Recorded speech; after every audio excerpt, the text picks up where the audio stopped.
Prime Minister Scott Morrison is expected to thrash out the final details of the government's drought strategy today as he meets cabinet ministers in Sydney. It comes as the Deputy Nationals leader has told her colleagues to get on with the job, while an unlikely alliance is threatening to steal the coalition's thunder in the regions.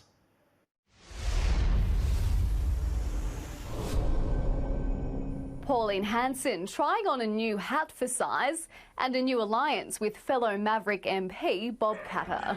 You look like you're in lump. The political power couple hitting the regions, encroaching on Nationals turf in Charleville in south-central Queensland. It's about being out here with the people, listening to the people on the ground and taking the message back to Canberra. Hoping to capitalise on farmer frustration in the bush over drought policy and calling for the farm household allowance to be extended beyond 4 years. The household farm allowance, you don't cut it off over 4 years. You've got areas in Queensland have been drought affected now for 8 years. They know we're going to announce additional drought support very soon, and so they pop out to drought affected areas now so they can try and take credit for it. It's like Pauline and Bob know the sun's going to come up tomorrow, so they're around there saying the sun's going to come up, the sun's going to come up, and then when it does come up, they want to take some credit for it. The government has already responded to criticism it's not doing enough to help farmers by offering them at least one lump sum payment once their farm household allowance dries up. The Deputy Nationals leader today clearing up how the process will work.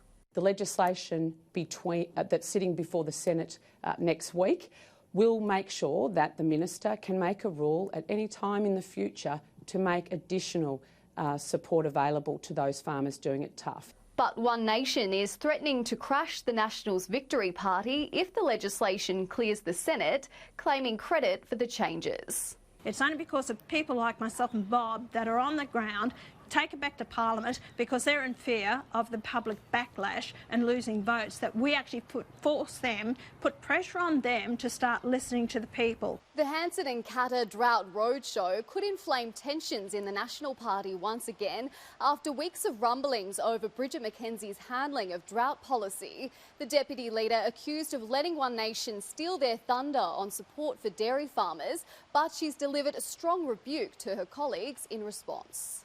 And I can tell you what those that live out in the country don't want to see. It's bickering and inside backbiting. I'm busy getting on with the job and I suggest to National Party MPs and senators that they get on with the job because that's the very least we can do for the rural and regional Australians that sent us to Canberra. Cabinet is meeting tomorrow to discuss the next wave of drought relief, with an announcement expected soon after. Eliza Edwards, Sky News, Canberra.